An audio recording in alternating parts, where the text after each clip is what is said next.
survival of businesses as well as in the productivity and output that these organizations have. Okay, so I like that. I like the fact that, well, if you do not have electricity, it will definitely impact your productivity. But does the government have a justification for this increase? Hi, Rita. Can you hear me?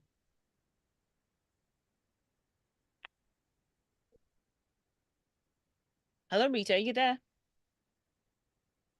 Yes, I think I lost you for a few seconds. I couldn't hear what you were Okay, saying. okay. So I was asking, so now that we have this increase on, well, with the tariffs, do the government actually have this justification for having this increase on this band A as they've actually stated?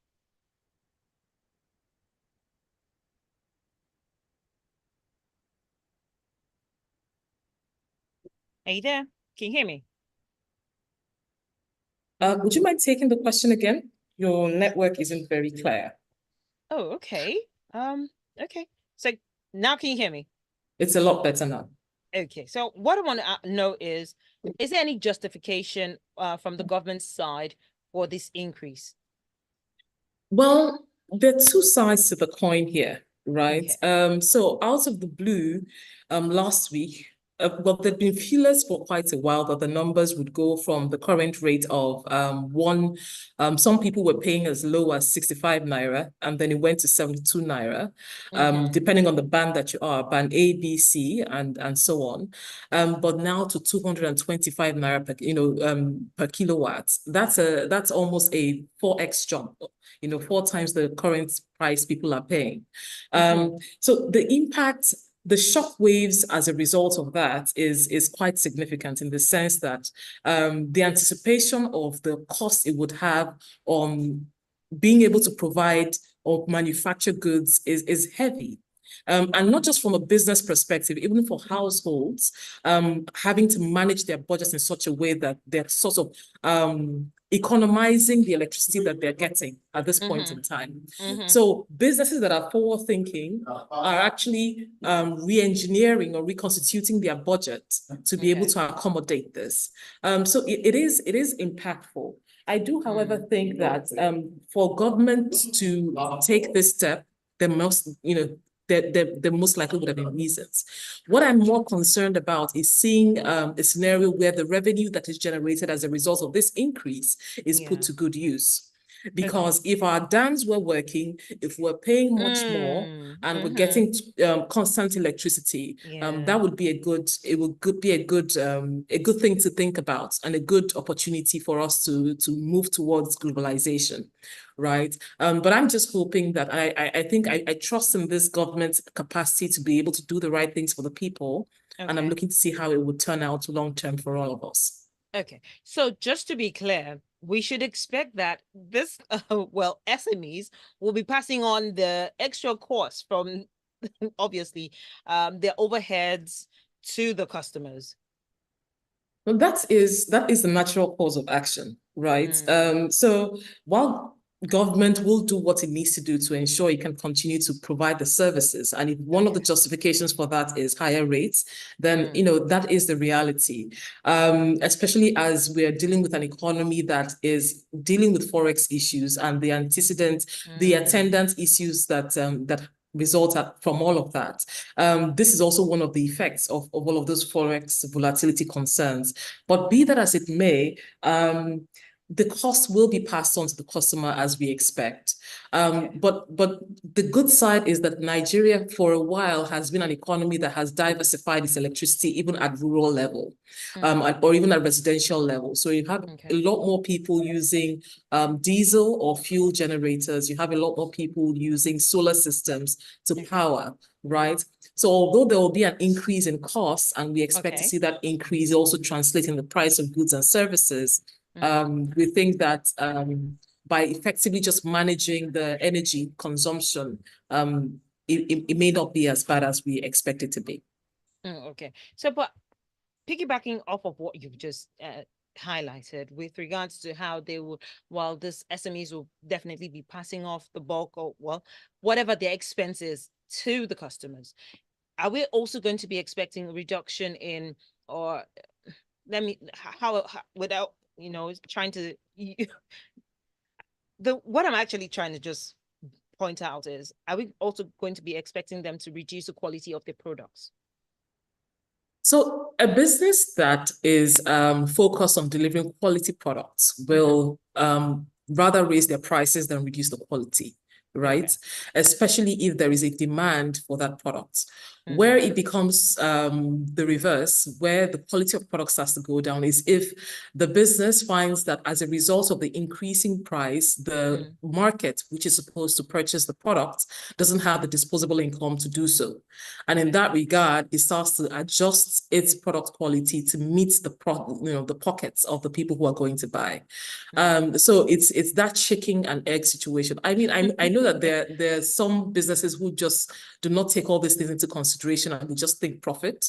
So that's one scenario. But the normal course of action is that for a business that is looking for long-term sustenance in the market, you would most likely want to satisfy your customers especially in the immediate term, by ensuring that the quality stays the same, especially if they can afford it.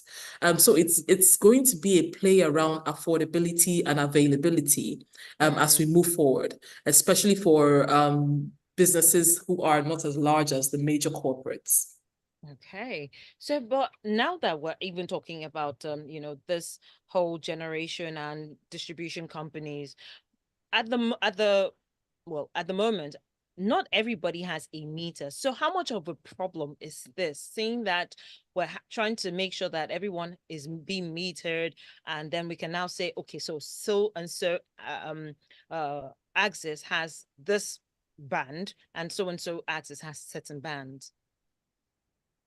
So those who are not metered, I know that the IKDC has been doing a drive around ensuring that there are a lot more meters available for households and for businesses as well, right? Okay. But if we're going to be realistic, the people who have the meters will have to bear a lot of the costs by paying what they're using. So it's a pay as you use type of situation, especially if you use the prepaid meters. For those who are on estimated billing, well, the bills are going to be estimated according to what the projected use for that time frame will be. So it's quite dynamic in the sense that everyone will get a feel of it one way or the other. This is not to factor in those who are not even on the national grid at all, those who are tapping here and there. We're not factoring that in because they don't even pay anything at all in the first instance. But for those who are on the grid, who are properly documented, who get their bills and who are required to pay their bills as at when due, they will also have to pay their charge, do their part in contributing towards electricity, the electricity payments that they make on a monthly basis. I know you said that some aren't even on the meters, some are off grid and all that. So how are they going to ensure that these ones are also paying, or are they just going to put them, group them as those who are on the estimated billing access, or just put them in that band? So the government, and I think the electricity parastatals have been on a drive to increase the number of people who are documented for using, being on the grid, really. Even though there are illegal connections here and there has been a concerted drive every single year, especially over the last 5-6 years. That has been a core focus as a way not just to count the number of people, but also to plan for future use of electricity and energy production and distribution across the country. So for those who are not on the grid as yet, we expect that it's only a matter of time before that happens, especially because of the localization of PHCN offices across the country. So in every local government, in every LCDA, there is most likely a PHCN office just around the corner. So we expect that to happen. However, for now, those are the people who are probably not going to feel the heat and feel the brunt of this as yet. But as we go forward and as our economy continues to advance, we expect this to change. I like the fact that you said as we move forward, we're hoping that all this will change because hey, change is constant and it is what we're hoping for at the end of the day. Mhm. All right, Exactly. Lagos, you can actually be a part of the marketplace this evening. Do share your thoughts with us on WhatsApp on 009 444 0981 as we are talking about the electricity tariff increase and its impact on SMEs. And indeed, I have a guest who's delving into this matters and discussing it further with me, none other than Rita Ohaedoghasi. And she is the business and marketing expert and shedding so much insight on all these issues and how it's affecting the SMEs. So yes, be a part of this, thought process and share your thoughts on WhatsApp on 009 340 981. You can send it to me as a WhatsApp message. Let's quickly take this quick breather on the other side. I definitely have so much questions further. And one of them has to do with the people at the top. But I'll leave it at that. When we come back after the break, after this quick breather, we'll definitely discuss further on that. Lagos, don't go nowhere.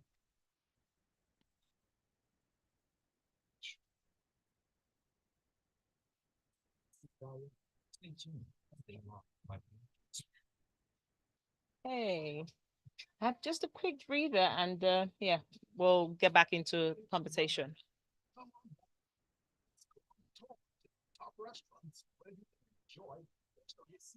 So Rita, I actually wanted to find out your thoughts with regards to Abuja disco and the situation. What say you on that one? Hi Rita, can you hear me? Hello? Yes, I was asking, what say you with Abuja disco and the situation they find themselves in at the moment? Because there's been a back and forth on that one. I know, right? I think that it's rather interesting the dynamic, how this has played out for I feel with the Abuja Chamber of Commerce stating that they'll stifle businesses. But I think that we have to face reality, right? Government needs to generate revenue to be able to run this infrastructure. And I understand how it can be as a business to think about all these antecedent, all these unexpected costs impacting your bottom line. But the business, the businesses need to understand that because of situations that are in one way or the other beyond the control of the stakeholders who are making some of these decisions, Yeah. these are the reasons why they're making some of these requests of us. Will it get better? Is it a short-term thing? Do we Yeah. expect electricity tariffs to go lower later in future? That is yet to be seen. But I think that I listened to the minister's comments a few days ago Yeah. when he gave that press release. And Well, let's go over, let's go back into it and let's talk about that because I okay, really want you to give insight on that. no Let's go back problem. in and then we'll talk more about that. Okay.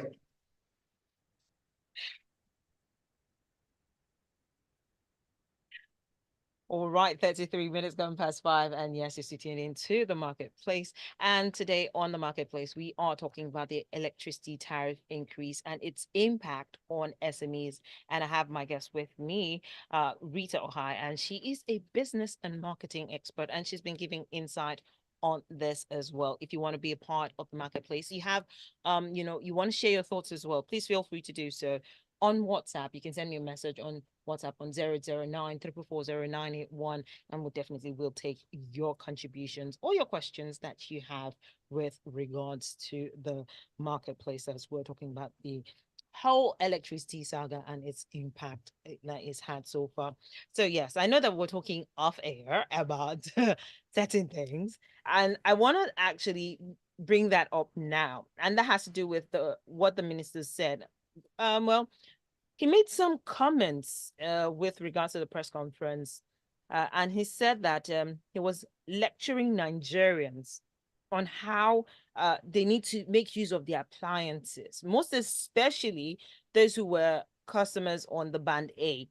And one of the things that irked a lot of Nigerians, if I would say this, is how he lectured them on switching off the their freezers and not letting them run for days on end, and once it's frozen, just turn it off. What's your view on that?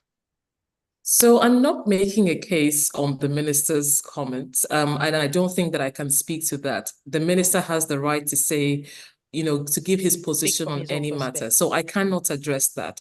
What Okay. I can say essentially is that there were a few valid points that were made Okay. around essentially just better energy utilization, Mhm. especially as we live in a world where climate change is a big concern. So when Mm. you go to some developed economies, you find that a lot of them don't leave their electricity on 24/7, Okay. only on a needs basis if it's very important. So essentially, if you're going to use the microwave, you turn it on when you need it and you turn it back off. True. Same thing with your refrigerators and a few other things. So there are some valid points that were made. And I think that whether or not there is a hike in electricity tariff, these are practices that would be the ideal thing for anyone who's using any form of power to Mm. consider, to take on. Okay. So, but what would you say should be at the top of his list right now? What should be his priority, seeing how the electricity situation is? So I think that on the top of anyone's priority at this point would be figuring out how electricity can become a lot more accessible, Okay. affordable, and also reusable, Mm-hmm. right?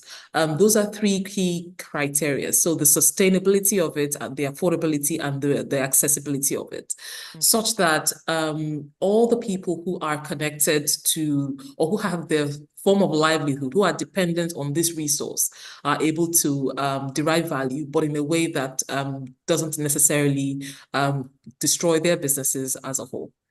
Mm. Okay. So, but now wait, you made mention of certain things that we need to take into cognizance when it comes to even managing our electricity. And one of them I want to ask is, you did make mention of how we need to turn off certain appliances when not in use. What would you expect, or what would be the expectation from those bands that are on a lesser, not on band A now, so someone who's on band B and C, saying that they don't have regular power supply? What would you expect them to how would you expect them to manage their utility? So it would be, this is a very independent question in the sense that it's up to the person who's within that particular band to determine how much electricity it is they need, Mm-hmm. right? And also depending on the kind of appliances that they have and their use Okay. for power in the first instance. So a Mm. person, for example, who is on a band C, who needs only, on a normal day, doesn't need anything more than 2 hours. The additional hours that they're getting would be in excess of the 2 hours that they actually need. Hmm. And it would be then tailoring their activities around the time that they need so that they can save energy for the rest of the day. And vice versa. Same as the person who needs 10 and only has 2. So it's a very unique situation in the sense that it's dependent on the individual and what their use is for that power that they're getting Okay. in the long term. So should SMEs now be exploring, or Nigerians in general be exploring other renewable energy in order to, hey, get off the grid, as some people would have already started doing? Well, yes. So as you know, Nigerians have lived with electricity concerns for decades, For right? decades, indeed. For a long time. But it appears that in many parts of the country where there is this transition from one band to the other, it Mm, seems to be getting better. okay. I know that there's been some recent concerns around transformers not working as well as they should, and then Mm, there being a drop in service. But you know that over and above, on a general term, on a general basis, the quality of okay. electricity, a lot of parts got, say, 10 years ago, is a lot different or a lot better now than they did at that time. It's really those on the Mm, band A.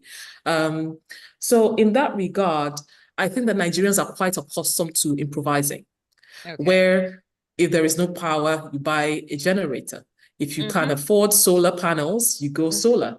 and you use that as a source of energy, no longer depending on the national grid, right? There's also been conversations around having modular power stations, where we're decentralizing power in such a way that it gives estates, communities, small hubs, the autonomy to essentially generate their own electricity, either using gas, using wind or solar, powered turbines and things like that. So these are conversations that we expect to start further advancing as people, Nigerians such as all of us who live here, start to get a lot more creative. But with that, will it's well, once we start getting off the grid, how will that affect the electricity in the long run?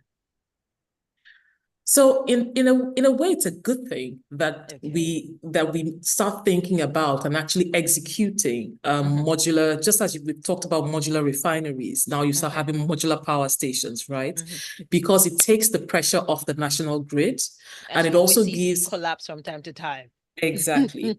It takes that pressure off, and then it Okay. gives the communities and the people who are around that vicinity the power to decide how much power or electricity or energy it is that they need, and then they can allocate as need be. Now, in the long term, I'm hoping that government will continue, not just government, but also private sector stakeholders will continue to push for this localization of a lot of this infrastructure that we use so that more people have direct access. And then it also ensures accountability. Because people who are within local communities will hold each other accountable to ensure that modular power station works as need be. So in the long term, it is a good thing as people start to decentralize power, as we all start to decentralize power. We also hope that with this increase, we will start to see a lot more stability in the power supply. And the resources that are generated will be put to the use for which the increase has been carried out for. Okay. Okay, so I have this message here, and this is from Ibukun from K2. And it says, good evening to you too, Ibukun. And it says, by law, the tariff is supposed to be reviewed twice a year when there is an increase in the price of gas, forex rate, inflation, uh, inflation in the US. However, unfortunately, the tariff was not reviewed, so we're playing catch up. And the cost of tariff may even be out of a business which has electricity for 9 hours a day if you consider the cost of diesel, petrol, and maintenance costs. So what say you here with regards to it being reviewed every 2 years?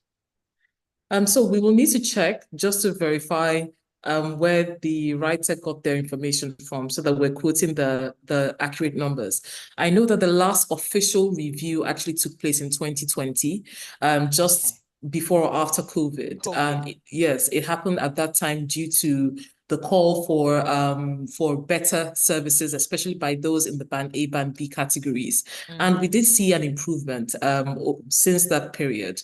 But yes, over time, tariffs are expected to transition or be reviewed as the economy performs, whether it's upwards or downwards. As the frequency, that would be up to the regulators to decide.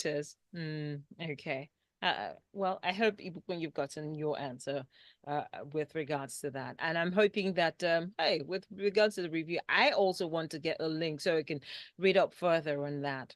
Because well, not having the information just seems one person's just getting information from the wind. But coming back to the situation, right? I want to know, what do you think with regards to the electricity sector? How do you think it will play out going throughout the year? What should we be looking at with regards to that sector? So I know that there are quite a number of exciting projects that have been happening in the electricity sector. A lot of exciting projects, and most of them around just sustainability and renewability of our energy, right? As to the immediate results from all of these activities, that would be left to be seen. especially from a follow-through point of view. I know that there has been cases or concerns around underinvestment in the power sector, but as a result of this drive to improve the quality and also the consistency of electricity sourced by or received at local level, received in homes and offices, there has been a concerted drive to amplify the amount of revenue put into that sector, right? So I do have good hopes. My hopes are positive for the power sector, especially with the team of people who are working, whether it's at the collection point of view, whether it's at the transmission point of view, in ensuring that the roadmap, because we know there is a power sector strategy roadmap that has been in place, there is a strong team trying to make sure that this comes through to fruition. And we expect that for this year, there will be some major milestones if there are no essentially, if they put their pedal on the ground and get what needs to be done. Okay, I'm hoping that they get it all done. Seeing Well, that we all want electricity, and we want to pay quality. We'll pay premium money if we have this regular power supply. That's the honest truth. yes, we keep our fingers crossed. I think I'm also thinking about the government's responsibility to pay a subsidy of 137 billion, just subsidizing power, and seeing how we all need to come together to fund that. But time will tell. Time will tell. Indeed, time will tell. So I know that some individuals would probably have further questions that they may want to ask you. So how can they reach out to you on social media? So on LinkedIn, it's my name, Rita Ohae. If you Google Rita Ohae or you Google my full name, Rita Ohaedoghasi, it will pop up there. But on Instagram, which I'm a shadow Instagram user, it's the only Rita Ohae, the only Rita Ohae. Okie doke. And I'm hoping that, yes, if you have further questions you want to ask Rita, please feel free to reach out to her on her social media handles. But thank you so much, Rita, for shedding more light on how, all these SMEs can make further impact with regards to the electricity tariff and the hike and all. Thank you so much. Thank you for having me. All right. Do have yourself a pleasant evening as well. And Lagos, I want to say a very big thank you as well for being a part of Marketplace and sharing your thoughts as well. Marketplace comes your way every Monday from 5:15, but don't go nowhere because we got lots in store for you.